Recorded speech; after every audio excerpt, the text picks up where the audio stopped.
A teenage boy leaves for a school dance, a night of innocent fun that would instead ignite a 42-year nightmare for a family who refused to surrender.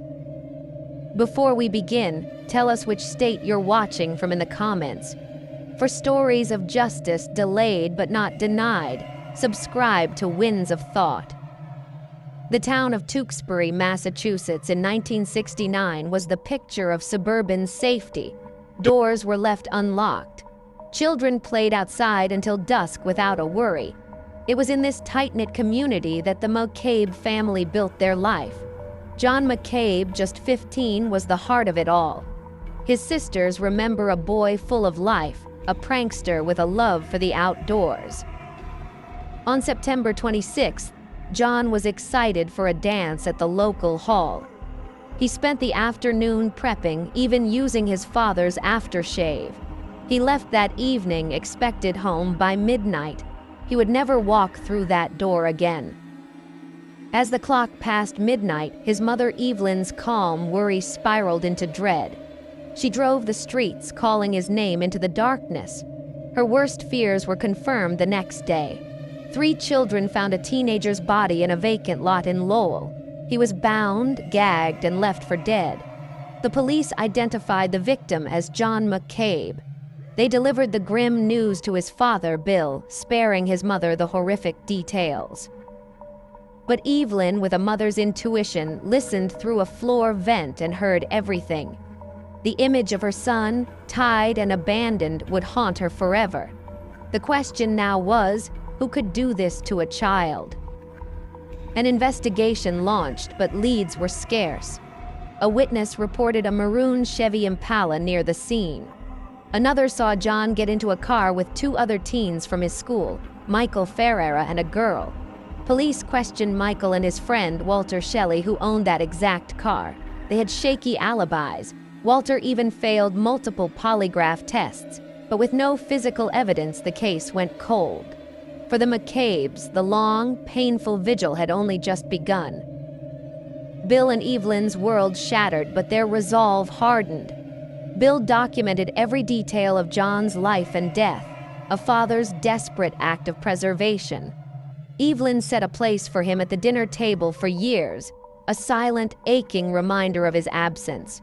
They lived with a grief that never slept, a wound that never closed.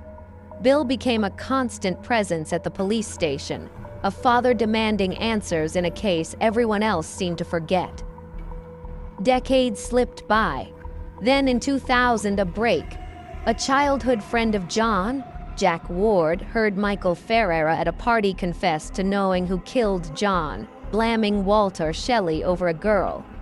After 31 years, was the truth finally within reach? Bill immediately called the police, but they were slow to act. It took 3 years of his relentless pressure before they interviewed Michael, who now claimed his confession was just drunken rambling. The lead evaporated. Hope once again was replaced by despair. But in 2007, a new district attorney took office and reopened the file. Investigators noticed a new name in the old reports, Edward Allen Brown. He was another teenager who had been with Michael and Walter that night. When police tracked him down, he denied everything. But his wife called them back.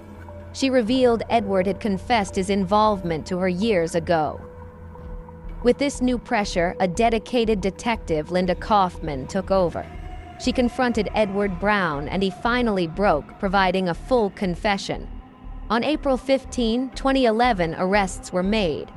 Bill McCabe, upon hearing the news, collapsed and wept. The fight of 42 years had finally yielded a result, but the legal battle was just beginning. Could the justice system deliver the closure this family deserved? Edward Brown took a plea deal for manslaughter, avoiding jail in exchange for testifying against Michael and Walter. At Michael Ferreira's trial in 2013, Brown took the stand. He described a night of horrific cruelty. He claimed they lured John into the car, drove him to the lot, and tied him up. Tape was placed over his mouth, and a rope connected his ankles to his neck. They left him there, struggling for breath. Brown's testimony was damning, but the defense shredded his credibility on cross-examination, highlighting his many lies. The motive itself was crumbling. The girl in question testified she wasn't even dating Walter at the time. The jury found Michael Ferreira not guilty. In the courtroom, Ferreira allowed himself a faint, chilling smirk. The verdict was a devastating blow. Bill McCabe, whose health was failing, was told the news by his wife. The heartbreak was too much. 4 days later, Bill passed away, his family believing the stress of the trial literally broke his heart.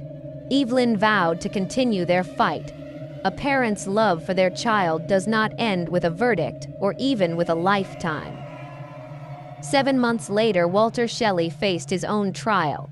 The prosecution, learning from the first failure, used the joint venture law, arguing Walter was the instigator even if he didn't tie the final knot. This time the strategy worked. Walter Shelley was found guilty of first-degree murder. For Evelyn, it was a bittersweet victory. Justice, though incomplete, had finally arrived. She passed away 3 years later, finally at peace with her husband and son. But the story wasn't entirely over. Walter Shelley's sentence was later reduced to second-degree murder, making him eligible for parole in 2028. John's surviving family members have vowed to fight his release until the end. Michael Ferreira walked free, a frustrating coda to a decades-long saga. The murder of John McCabe was a senseless act driven by juvenile jealousy, a lesson that was never meant to be taught. A family's unwavering love and persistence became the engine for a justice system that had long failed them. If you appreciate the relentless pursuit of truth, please show your support by giving this video a like and subscribing to Winds of Thought for more stories that demand to be heard. Stay curious and hold your loved ones close.